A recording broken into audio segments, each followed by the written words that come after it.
Hey guys, how's it going? Pretty good, man. How you doing? Thanks for having us.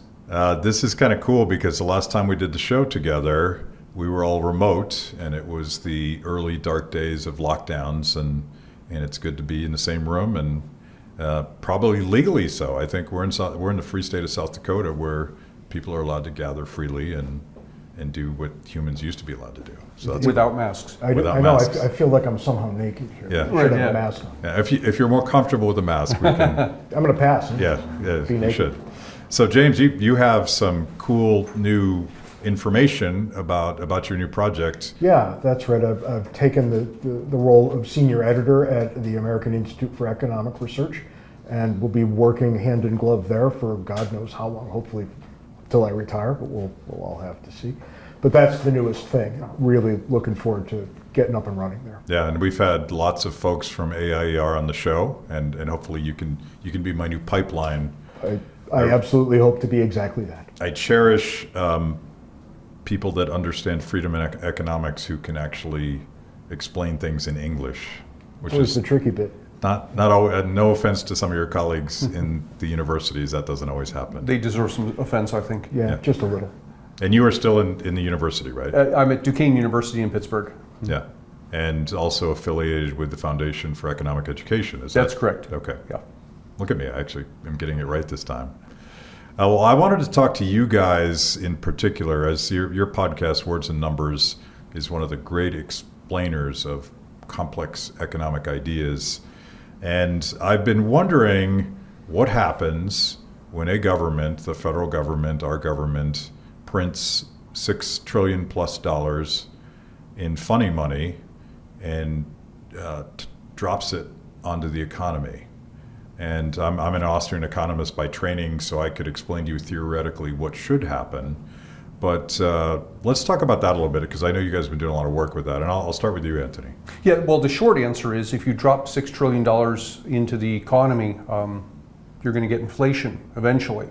But that part of the story picks up a couple of steps later. The whole story begins with deficit spending. You have a runaway government, and I suppose James would even take it back a step before that. You have a government that comes unhinged from its constitutional limits, which then allows it to spend and spend and spend. And politicians have found that, of course, people don't like tax increases. They don't like cuts to their favorite programs. So how do you fund? Well, you borrow. You borrow and you borrow. You run up these deficits.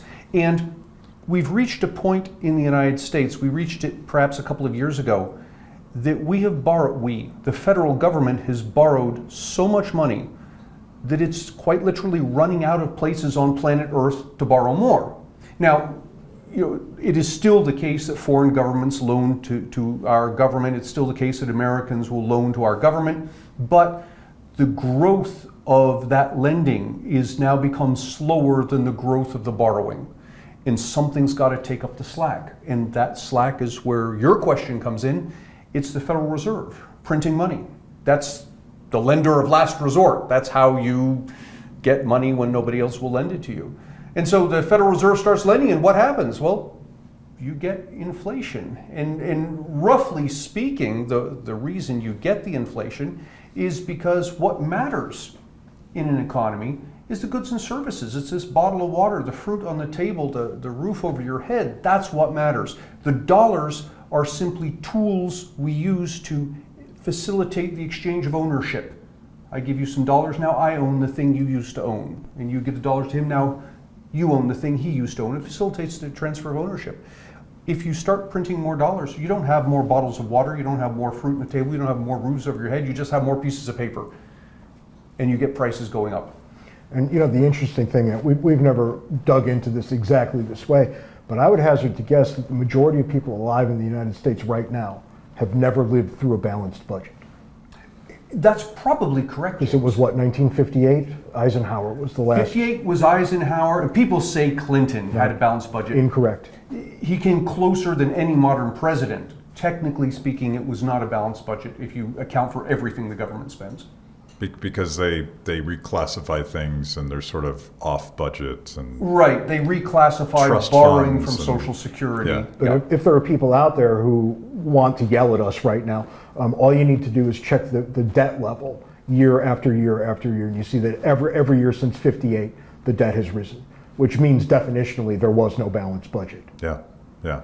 You know, I like taking a couple steps back because we all deal with the politics of deficit spending and the frustration, particularly today. I'm old enough to remember when the Tea Party was Right. rallying against deficits and debt and demanding fiscal responsibility, but that whole political ethos is virtually gone now. There's a few remnants in Congress, but it's not there. And to me, there's a very liberal or progressive, depending on how you want to use those words. There's a very left of center reason not to have the government borrow and print money, right? It's the most insidious tax on working people, Yeah, people that are very much holding dollars. Yeah, and it's thoroughly regressive. It's identical. When the federal government prints money and then spends it, you get inflation. It's identical to the government reaching into your savings account, into your retirement portfolio, into your wallet, and taking a portion of what's there. And it absolutely hurts the very constituency that the people who implement the new policy claim to be protecting. Yeah. So insidious is the perfect word that you used here. It's absolutely perfect. And yet, it's hard to make that argument. I mean, I see young people on Twitter, so-called democratic socialists, arguing that, I mean, they love the last year because we basically have a universal basic income now. We can't get people to work because they can make more from not working. And there is a belief, a hope, a religion maybe that we could just print our way to prosperity here. Sure. And isn't it interesting that under the Biden administration, we get exactly the same answers that we got under the Trump administration? That's right. So I think it's time for people to take a deep breath and ask themselves about their partisan leanings. Yeah. Where are the differences here exactly? Because we don't see them. There may be different preferences at the end of certain roads, but the methodology is the same all the way across. And it's actually become quite scary because you can see the voters becoming comfortable Yeah. with this printing of the money. Yeah. Because of course politicians are going to push as far as they can. And it was a big psychological thing to have the first $1 trillion deficit, which we had under Obama. But of course it was the footnote, well, it was the 2008 housing crisis, we have to do this. But people saw that the ceiling didn't fall and maybe $1 trillion deficit is okay. And then we get into the Trump years and the Biden years where it's multi-trillion dollar deficits. Right. And you now have the rise of MMT, modern monetary theory. Magic money theory. Which would have been a fringe theory. It would never have seen the light of day amongst serious economists, except for the fact that politicians held it up and said, here's some academics that Yeah. are saying that yes, you can print money and not have any bad outcomes as a result. And so modern monetary theory gets press that it should never have gotten. And it's interesting too, Ant, because you and I predicted with, I think, 100% clarity that after that first $1 trillion deficit, that would become the new normal, Right. and nobody would ever think to reduce it past that point ever again. And I think that's been borne out. Yeah. We're just there now. That's If where we anything, live. it moved faster than I thought. I think we're Yeah, now me at too. $2 trillion deficits are going to be the I norm. think it was almost 3 Yeah, with some right, of the things that right. were floated this time. So, you know, it's not like this is magic to predict what's going to happen. There are certain immutable rules that we will follow on our road to oblivion here. Yeah. Now, the interesting thing is people will listen to what we're saying here and say, okay, fine, that sounds good, but where's the inflation?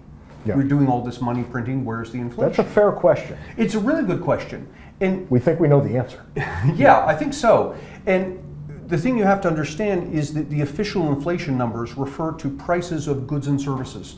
So if the price of the bottled water, the fruit, the roof over your head goes up, that contributes to higher inflation numbers. What's not counted as we think about inflation are the prices of financial securities, stocks, bonds, these sorts of things. And I hypothesize that what's been happening is as the Fed has been printing more money, largely that money has been going into financial markets, not into goods and services markets. And so when you look at the official inflation numbers, the official inflation looks fine. But you look at the stock market, and what's happening, the stock market's rising tremendously. And people don't get upset about that. Understandably, so rising stock markets is a good thing. it's a good thing if it's rising because you're more productive. Right. But in this case, it's rising simply because the Fed has printed a lot of money and the money has gone into there. And as evidence, I point back to April, May of 2020, when we had 14% unemployment rate, a third of small businesses were closing across the country. Nobody knew how long the lockdowns were going to last, and yet the stock market was booming.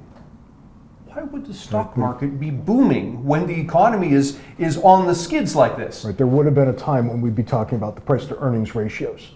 But Yeah. those were all going the wrong way. They don't. Price to earnings ratio doesn't matter, and now they now become infinite, right? That's right. The infinite is exactly right, and we haven't seen that since the dot-com era, right? And you remember what happened at the tail end of that. The dot-bomb era. Yeah, and then we've got the housing market, which is now precisely as it was in the 2000s, and we all know how that ended. So I think we've got two big problems staring at us. And I think the way this plays out, and I think it's starting already to play out, is as we come out of the lockdown, we come out of COVID, things start to go back to normal. People become comfortable with making long-term commitments, and so that money is going to start to flow out of financial markets into goods and services markets. And as that happens, then you're going to start to see the inflation, and lo and behold, what we've had February, March, April, May, the June numbers aren't out yet, I don't think, but those 4 months were record inflation months. Right. We're back. It's back. Yep. And now we're just waiting for the house of cards to come crashing down. And it's going to be ugly. So I'm thinking of an argument that Ludwig von Mises made in part of the whole theory of the business cycle and the way that the government distorts prices through printing money, essentially. And he wrote about injection points. And injection points were basically the places where that new money would flow into markets. And you're explaining this in this, but again, back to my question about the left and progressives, they've been complaining mightily about how lockdowns have resulted in, perhaps unintentionally, I don't know why, but the rich got richer and the poor got poorer. And they don't tie the two together, Right. Because if you're savvy and you're politically connected and you know how to play with money, being showered with funny money is a good thing, because you're gonna gather that all up. How do we explain that to people? Because I agree with them. Like, there seems to be something disgusting here about the largesse of certain people under the combination of lockdowns and rapid inflation of the money supply. Why don't they see that? It's interesting, right? Because when Ant and I started working together, we came to start saying things like the rich get richer and the poor get richer. Because that was literally true every time we turned around. Now we turn around and we do see the poor getting poorer. And it's largely a result of government interference into the lives of regular people. Me, I refinanced my house. I'm the net winner here. Right. I didn't lose. Who lost? Everybody who was living on an hourly salary and can't go back to work. Yeah. Right, which is why we took a look at government pumping money into the economy. We said, look, we're generally against this sort of thing, but if ever there was a good excuse to do it, it's this. Right, when the government itself rendered all these people incapable of making a living, what do you do now? Yeah, and I would think, and James is referring back to the lockdown. Yeah. And I think the best solution would have been to reverse the lockdown. The second best solution, and I don't think it's a great one, but it is the second best, is to do what it did, print the money. But I think to your question of how do you explain this to people, where so many people go wrong, and I include here very intelligent people, including politicians, some of which are intelligent, some of which aren't, but people focus on the dollars. And you see the dollar and you think that's where the value is, and the government prints more of them, I have more dollars, so I must be better off. And the dollars, again, don't matter, it's the goods and services that matter. And so if you're in an economy like we are now, where we're, on the one hand, we're printing lots of dollars, but on the other hand, we have unemployment rules that are encouraging people not to work, which means we're now producing less goods and services. We're in this, have been for decades, this rising regulatory state that makes it harder and harder for entrepreneurs to start businesses, to sell products. That makes it harder to produce goods and services. And so we have less goods and services, and at the end of the day, that's what matters. How much stuff do we have, not how many dollar bills are there. Yeah, dollars mean nothing. They mean nothing. And I'll say this to my students, and they scratch their heads, and I say, well, hang on a second. So I'll give you a simple thought experiment. I'll put you on a desert island, and there's nothing. It's you, sand, a palm tree, and $1 million. How happy are you? I said, well, not. And I said, well, what's wrong with you? You've got $1 million. And he said, well, there's nothing to buy.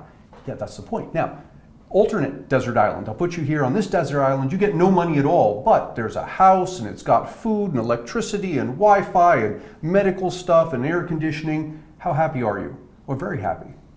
But you have no money. Yeah, but you've got the goods and services, and that's what matters, the goods and services. So what do you make of, I'll use lumber as an example, because I do see areas of the economy where there's been just radical inflation, and every one of these, commodity prices and lumber, there's all sorts of things going on. There's trade protectionism, and there's probably a housing boom that's encouraged by the markets. Why are lumber prices so high? And maybe they've just come back down, I'm not sure. Yeah, I don't know the particulars there. I can tell you in broad brush strokes, part of what's gone on is with the COVID lockdowns, people have discovered that they can work remotely and be as productive as they were working in an office. And so people are doing what comes naturally. They're saying, well, why am I living in the city that costs so much when I could move out and do my work just as well? And so they are, and that's creating a housing boom as people move out of these cities. And that's contributing, at least in part, to the rise in the price of lumber. And maybe that's more, I mean, it's been influenced and perhaps corrupted by political decisions, but it's a more real shift, I suspect. Yeah, right. It seems less like inflation and more like supply and demand. Yeah. And it's hard to tell the difference in the moment, right? And so everybody looks at prices going up and they say, inflation. Well, maybe not. We'll all know soon enough, but not today. Yeah, and people have a tendency to only see the prices that go up. Yeah. They don't see the ones that go down. I'd say to people about how, the adjusted for quality, the price of computing, the computer in your pocket drops like 40% a year, has done for decades. And I was bored one day and I went out and bought a 75-inch television. Yeah. The prices come down every year, and we don't see it. No, you don't think of it because you're right. Well, that's technology. I expect it to do that. Yeah. Well, it's deflation. Well, it's not deflation, but it's a drop in the price of this thing. But you don't notice it. As much as you do the fact that the bread costs twice as much. Yeah.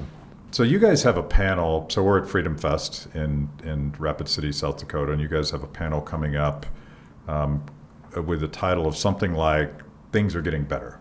The world's becoming a better place. The world's becoming a better place, and I am a ascriber to that school that believes that markets, despite everything that governments and politicians do, things have gotten better, and capitalism has lifted generations of people out of poverty, and I assume that's what that panel is about. It is, and as you're saying that, you're bringing something to mind, and that is this comparison of no matter how hard governments try to institute socialism, it fails. In fact, the harder they try to institute it, the more it fails. And yet, no matter how hard they try to restrain markets actually end up working, albeit not as well as you'd like them to. And this is a beautiful case. In the talk, we look at numbers, not just, the economy's better and people are earning more money adjusted for inflation, but things that are counterintuitive. And you don't realize they're counterintuitive because you're used to hearing them and repeating them. Things like the rich get richer, the poor get poorer. False. Now, there are some poor people who've gotten poorer, but generally speaking, over the past 100 years, the poor have become amazingly rich in this country.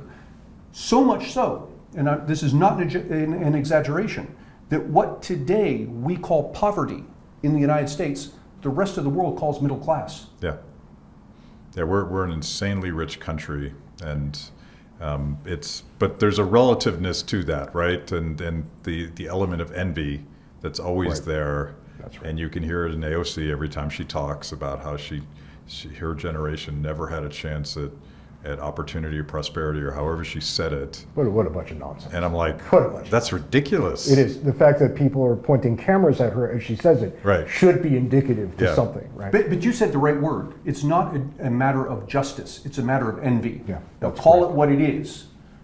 That is absolutely correct. And you got to something just a minute ago, Ant, that I think I'd like to reinforce. You can point government at any number of things and say, go do your business, and know that it's never going to happen. And the best example of it to me is a non-financial thing. When Russia was becoming the Soviet Union, right, the Bolsheviks would go in and blow up churches. And the next Sunday, people would go have their mass at the ruins, right? They never got to the level they'd have to get to wash this stuff away. They just got to the very surface level of things. And when you look at human behavior, things that really matter to people, it's never on the surface.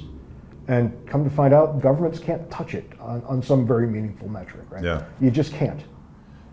And I bring up this this theme that we've all focused a lot on, how capitalism and freedom and peaceful cooperation endlessly make things better and lift people out of poverty and create opportunities and material cool stuff that we couldn't have imagined just 20 years ago. But contra that, we just spent the last 18 months with the most shocking global social experiment in command and control authoritarian economics that I've ever seen.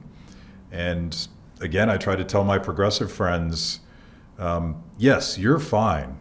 You just got a free 6-month vacation, and the government's going to send you this money, and you're not feeling any pain. But what about people at the margin? Right. What about people in India? And you're seeing, where did we just see this massive uprising? I'm blanking. Cuba. Yes. Well, how can I forget this? And I'm thinking about all these places, typically socialist countries, where the government has done a tremendous job keeping people from feeding their families. Venezuela, Cuba, and I suspect there's going to be a wave of these grassroots uprisings. What's the trade-off there? Because we don't know what's going to happen with this thing, because I've never seen anything like this. I don't think there's ever been a global experiment. In you will not be allowed to go to work. You will not be allowed to leave your house. You're not allowed to do anything unless we let you. There has to be consequences.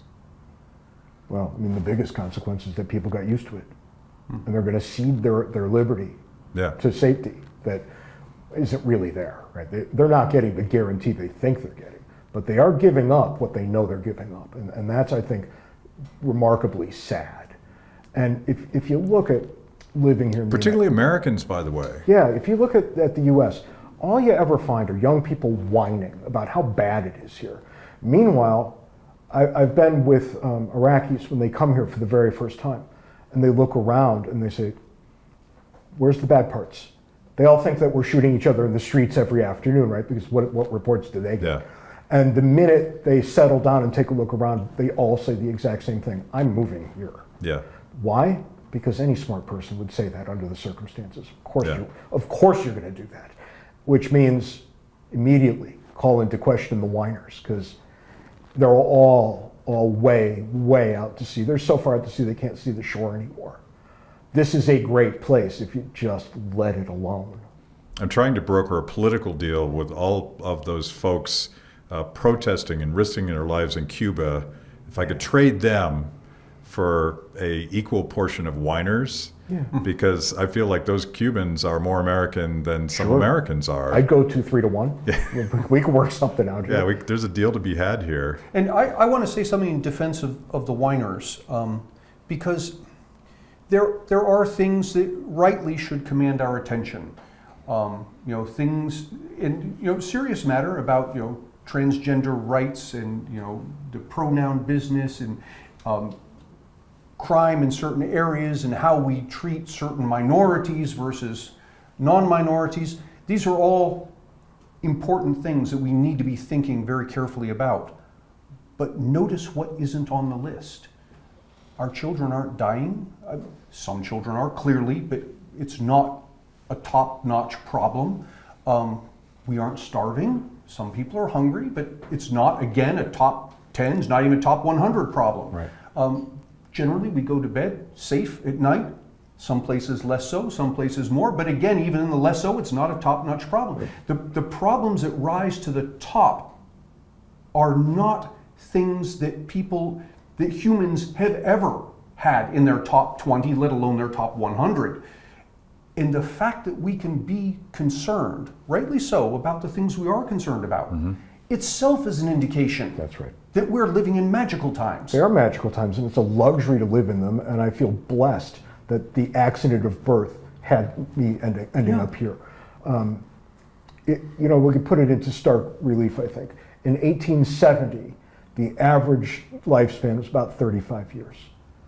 It's up to 82. That wasn't that long ago. Yeah, none of us And it's lived a through it. quality 82. Yeah, that's right. I mean, for crying out loud. And the graph just goes like this. And it seems to be unbroken. It seems that next year it'll be 85. Yeah, and someone's going to come back, rightly so, here and say, yeah, but hang on, look at the price we pay for this. The cost of healthcare is astronomical, which in one sense it is. In another sense, it's remarkably low. That's right. Because for tens of thousands, maybe 100,000 if you're paying out of pocket, you can get a heart transplant and live. Yeah, we've covered this. 50 years ago, you just died. It Yeah. didn't matter how much money you put on the table. You died. We had this conversation on Words and Numbers once upon a time, and if I were living with 1870 technology, I would probably have all 4 of my limbs amputated. But infection, that's something we could just deal with because we feel like it. Yep. Yeah. And isn't that something? It's really kind of amazing, and it gets a little more instructive if you dig into the numbers a little more, because in 1820, about 40% of every child born, 40% of them didn't live to their 6th birthday. 40%. Right. And if you ask, well, all right, is it medical care? Yeah, partially. It's also diet, right? We have wonderful foods, we have vitamins we can just take. These are miracles that, honestly, people just look at and assume that that's how the world always was, and it's not. Yeah. And the key to understanding the price of healthcare is to do the following. And people will look back and say, well, healthcare was cheaper in the 1970s. To which I respond, you can have 1970s healthcare prices right now. Just refuse any medical treatment that didn't exist after 1970. That's right. And people will say, well, no, I don't want to do that. Yeah. And that's evidence that you're actually better off. That despite the high price, you're getting even more value. That you'd say, yes, I'll pay this. And everybody knows it intuitively when you say it that way. Yep. They all know. And taking it back to the conversation about inflation, and I'm sure you guys have produced these charts, but you look at various sectors of the economy where the cost of things far exceed the general inflation in the economy. 2 things that always stick out, and there's others, but healthcare and education. Yeah, those are the two. And what do those have in common? Yeah. Heavily regulated. Yeah, and the more regulated something is, by and large, the more expensive it becomes. Yeah. But heavily subsidized too. I mean, I think about, I don't know what the number is post Obamacare, but back when I was doing healthcare policy, a majority, 52 cents of every dollar spent on healthcare was Medicare, Medicaid, and other government programs. So you have the government showering all of this free money. And again, this is not real money because we're running $1 trillion deficits every year. Is it $2 trillion now? It is. I think it's almost 3. Oh, jeez. The numbers become $1 trillion so here, $1 trillion there. Eventually. so asinine that what's the point in even trying to figure out what it is? Yeah, but you shower that much money and you get rampant price inflation. And no offense to my friends from higher education, but that's one of the places that happens. Yeah. Oh yeah, it's horrible. It's horrible. And who was it? Thomas Sowell who had that beautiful quote. I think he was talking about That's healthcare, right. but it applies to education as well. If you think it's expensive now, wait till it's free. Yeah, Right. that's And exactly we're right. about to make, I hope we don't, but it looks like we're about to make a horrible mistake with higher education in making it quote unquote free. And I want to be very clear here. When politicians say free education, what they really mean is making people who don't go to college pay for those who do. It doesn't sound nearly as magnanimous when you say it that way, but that's what they're talking about. And there's an interesting thing here, Ant, because, and you see this every day, I'm sure. We always moan about how bad American education is. And it's so bad that people come from all over the world to study here. It's the gold standard. Right. It's as good as it is anywhere. Not K through 12. No, not K through higher 12, ed, but the yeah. minute you click into It's a higher major ed, export. that's right. It's probably, I would say, maybe our most lucrative. I haven't figured out the numbers on it, but it's going to be pretty high. Yeah, I don't think it is, but I think it's top 5. It's going to be Yeah. pretty high. And because if you walk on a college campus, the accents that you hear are very instructive. You can walk around knowing who came 3, 4, 5,000 miles from some other place to come here and get an education. It's high on the list. I've lived in other countries, and when you're there, people say, how can I get educated there? Yeah. And they always want it, and that's interesting. And I'll make a public prediction here that James and I have made before, but we'll be official about it. What's going to happen here, if indeed we have free college, you're going to see tuition go through the roof. That's right. Because all of a sudden, colleges and universities can jack up tuition as much as they want because the students aren't going to be screaming, the parents aren't going to be screaming. It's going to be the government paying, well, the taxpayers paying for it. And when the politicians start to say, well, wait a minute, we can't afford this, the colleges and universities are going to say, well, what, you don't believe in investing in the next generation? That's right. And look at these politicians, you should vote them out of office. They're trying to hurt you, right? And what in the past was the most pivotal event towards driving those costs up? Federally guaranteed student loans. Right, yeah. So we're just looking at a more robust Now, version of the same. and there, we're just talking about tuition. There's going to be a change within the colleges and universities because there are a bunch of majors that have little to no market value. Right. And currently, what happens? Well, if you study this thing for 4 years and you get a degree in underwater basket weaving, you find you can't earn a living, well, that's on you. The college has already got its money. Now, if all of a sudden the taxpayer is funding this, colleges and universities are going to be under pressure from their own faculty to create a proliferation of useless majors. That's right. Yeah. And they're going to get more useless as the days go by. Right, because nobody here, not the university, not the students, nobody, not the parents, nobody has to pay the price of that waste. Yeah. It's going to be borne by the taxpayer. You know, I read somewhere that incentives matter. How about that? Yeah, that's kind of where we always end up, isn't it? And the thing is, I understand, and thinking about my friends on the left, you want to do something. And you think to yourself, if we just had a law, if we just had a program, and it's what we call magic wand thinking. Right. The government isn't a magic wand. You can't just pass a law and say, let there be this. There's all sorts of unintended consequences that will arise that you never thought of, that almost always, not always, but almost always will make the situation worse than what you had to begin with. Yeah. And it, going back to haves and have-nots and the idea of bailing out students with college loans, very much reminds me of 2008, 2009 when we bailed out homeowners at the expense of people that couldn't afford to buy a house. That's right. Yeah. Yeah. And so we have people that didn't go to college because they couldn't afford to, or they went into a trade. They're now cross-subsidizing people that have those useless degrees that they paid $200,000 for. And It's even worse than that, right? Because who's getting hit right between the eyes? People who said things like, I would like to do that now, but I have to be more responsible and save more and get my ducks in a row. That's who's getting tattooed. And it's exactly the people we should be pointing to and clapping, yeah, right? That somehow resourcefulness,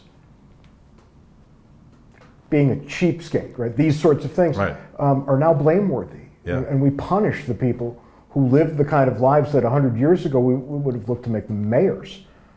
And I don't know how you get past that and get back. I think our conditions have changed so profoundly that we're going to be stuck here. yeah, And always, the people who decided to be electricians are going to have to pay for the people who majored in medieval lesbian poetry. And there's another factor that we haven't discussed, which is once college does become free, there's going to be a large contingent of students who otherwise might not have gone to college. That's right.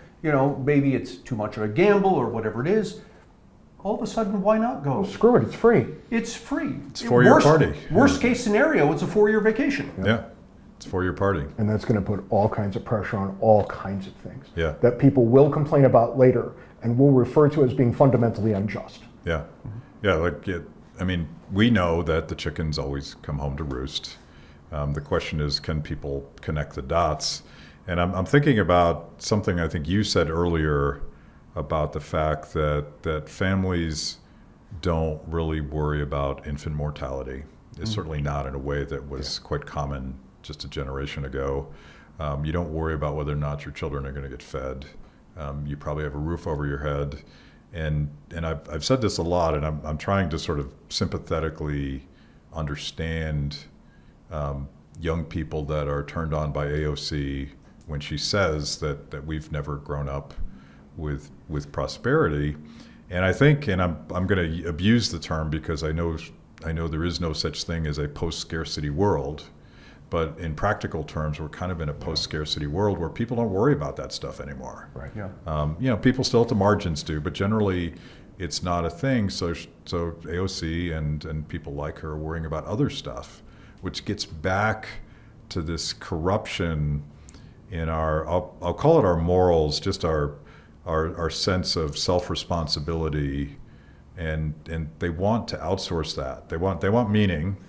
They're desperate for meaning, but they're thinking that a politician or a program or a universal basic income can substitute for busting your ass and sweating it out. That's right. And notice the problem we have here in a democratic environment. If James is running for office and he says, look, you're going to have to suck it up and bust your ass, and I'm running for the same position and I say, That's right. you can have anything you want, we'll just print the money. You've won long I before. win. Yeah, that's right. Yeah. Long before the vote ever happened, you've already won. Yeah, I mean, Elizabeth Warren, and I shouldn't pick her out of the lineup because every Democrat running for president in this last cycle was promising free college. Well, she had more plans. Yeah, she had had a plan for everything. She had a plan for everything. She had a binder of I plans. don't doubt that. You said something important I want to nail down, and that's that neither party has a monopoly on this. They both do it. Yeah. They do it with different things, but they both do it. Yeah, and if you can't take a deep breath, a step back, and see it, you've got a problem. You should be able to see it, and you're willfully blind if you're not seeing it. You know, I see Republicans again have discovered fiscal responsibility All of a sudden, right. The minute they're out of power. as a cudgel against Democrats now control everything in Washington, D.C., and there's a few with some legitimacy to make those complaints because they were also challenging the Trump administration. But I think it was Rand Paul told me a story about one of these multi-trillion-dollar COVID bills, and this was under the Trump administration, and the go-to line of defense for your typical Republican senator at the time was, we're not going to spend more than $1 trillion we don't have. That was their opening negotiating point. And I'm old enough to remember when those same guys were saying, we're going to balance the budget, we're going to shut down the government until we do. Right. Yeah. Right. Those were What the the days. hell happened? Those were the days. The- That we would look backward and think Yeah. that thing that didn't work at all was the better version of what we now have. Yeah. And notice an insidious, you used the word before, and it applies here also, an insidious game that the politicians have forced us to play. It's the game of the left versus the right. And we have so much, such a dichotomy in this country. The left doesn't talk to the right. They think that they're evil and stupid, and the right won't talk to the left because they think they're evil and stupid.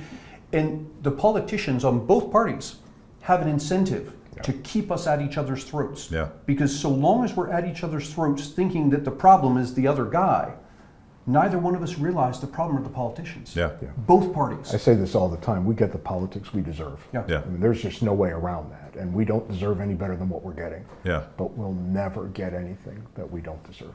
But let's end with something optimistic, because I do think that alternative vision that you guys talk about all the time, a world based on peaceful cooperation, and in a world where politics doesn't get to choose winners and losers in the culture wars as well as the economic wars, that's a beautiful place. And that's a place where you get to be whoever you are, and you don't need a Republican's approval or a Democrat's approval. You just have to sort of live your life and take responsibility and don't hurt people and don't take their stuff. That, to me, strikes me as potentially, I'm always an optimist, that could be the counter-revolution. We could get past the tribalism and the divisiveness with people that just want to be left alone. And I think it's coming. And James and I, you could tell the story of what we see amongst the high school students. Yeah, we see a completely different story. We go to high schools every year. I think we did 40 or 50 the year before the lockdown. And you would expect the high school students to be kind of like millennials, only worse, if you could even begin to imagine what that would look like. And they're not. They broke an entirely different direction. They seem to know that what they're going to do in their lives is largely on them. They seem to know that government's not really the answer. It's not even part of the answer for most of them. Most of them are convinced that given the economic realities, they're probably not going to have a career like their parents did, or certainly like their grandparents did. But they're open to the idea of just kind of having a gig here and a gig there to put it all together. And if you think about what this is, you really just kind of take a deep breath and look at the very young people right now, 16 to 18. What you find is that they don't have the vocabulary for it, but they cherish freedom. They know that that's what they want. They just want to be left alone to build the lives that they can build. And it's not a selfish individualistic No, freedom. not even a little. They're extremely kind to each other. Yep. And we have been to some of the richest high schools and some of the poorest in the country. And it's the same story everywhere. They're very kind to each other. Race seems not to be a thing. Yeah, they're doesn't just matter. friends. They hang out. They do. In color doesn't matter.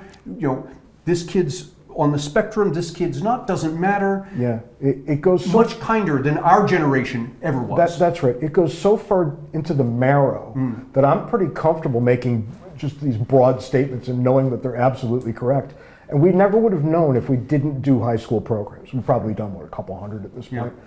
And we both walked in projecting our high school experiences onto what we were about to do. And we thought, this is going to suck, because high school was like the state of nature when I was young, right? Life was solitary, poor, nasty, brutish, and short at my school. And I went to an inner city Catholic school, for crying out loud. It was still terrible. And that first day, it's a story I tell every now and again. We walked in, we didn't know where to go, and we were standing right up to the front door. And there was a kid, very obviously autistic, working his way through, and he started his hands with the pill rolling, and he dropped all the books. And two guys, big guys, walked towards him and went, seriously, I've been here 5 minutes, and we're gonna have a fight already. Yeah. And no, not at all. They picked up his books, they handed him back, and they walked with him to class. Now that never would have happened when we were young, and it gave me such pause to think about young people differently than I would have with my experience. Are they getting better? Yeah, much better. It's not even close. So I think that's half of the story. That I have faith in the people. I think we're improving tremendously. The other half of the story is, what about this system that we built on top of us with the multi-trillion-dollar deficits? My projection is it falls apart. Yeah. It falls apart simply because we've reached a point that it's mathematically impossible for the federal government to continue. It'll continue until people realize that we can't go any further. And how long do we give it? I don't know, maybe a decade, maybe two, I don't know. But I think with that dissolution, I want to be soft here, I don't mean the end of the United States, but rather a retrenchment of the federal government, a returning to what it was designed to be, a very limited thing. I think there you're going to start to see that these fetters that we placed on people now start to disappear. And these great people we're talking about, when they become our age, they're now leading. Not only do they have the wherewithal to build a new and better society, but the shackles will have been taken off of them. Yeah, and Antony and I often predict the fall of the United States monetary system, which I think is very much a probability. And then he always comes in right when people are most horrified. He comes in and says, "But wait, the productive capacity of the United States will still be there. This is a government problem, not an infrastructure problem, not a soul problem. It's just a government problem, and we'll be around it quickly." And I think ultimately that's right. So I love this theory, and I've been a romantic about the democratizing of knowledge, and the access that people have to ideas and understanding of different cultures, and the way that makes us all sort of internationalists in that sense. We don't really tribe anymore. You're describing young people who have sort of moved beyond that. And the trend has been the breakup of top-down institutions, right? Big media broke up, and big this and big that, and the holdout is the political Big class. government, That's right? Yeah. It's the last one. Yeah. So it's coming. That's your prediction. Oh yeah, it's in the math. I mean, we can argue the politics and the economics, but the fact is, the mathematics is unsustainable. And we're probably old. We're going to die soon. This will happen before we die. Yeah. Okay. Well, I'm probably older than you, so it better, because I want to live to see this. Yeah, Tell that's us, gonna do too. tell us where I didn't know about the high school program. Tell me just a little bit about that, and like how would a high school get you guys to come? They can contact us separately, or currently we're working through the Foundation for Economic Education. Contact them, and you request us, and we come We come to your high school, and we can be there for a couple of hours. Typically we talk to AP or honors level juniors and seniors, economics, public policy, political science. We do some personal financial management, and if you don't want to have us in person, we can Zoom in. Yeah, we've been Zooming in all year now. Yeah. And we've got that down to a bit of a science. So if you want us for an hour, one afternoon, we don't even need a big crowd for that, about 15 or so. And this is at no cost to the school. None of this is at any cost to the school. We've managed to find other people that pay for it. Nice. And Yeah. if people don't know about the podcast, which they need to, how do they subscribe? Wordsandnumbers.org. All one word, no ampersand. And you can find us in all the major podcast players also, Words and Numbers. So when we said we were going to talk about inflation, I figured this would be a dark and devastating conversation, but I love the way you guys brought it around. Thank you guys so much. Thank you. Yeah. Thanks a lot. It's man. been cool. Great being here. Where can I get more content just like that? It's a great question. You're clearly a discerning consumer of the best content. Make sure to like the video, subscribe, and click the bell. And if you're consuming podcasts, go to Apple, Stitcher, anywhere you get them. I'm in. KIBBE on Liberty, honest conversations with interesting people.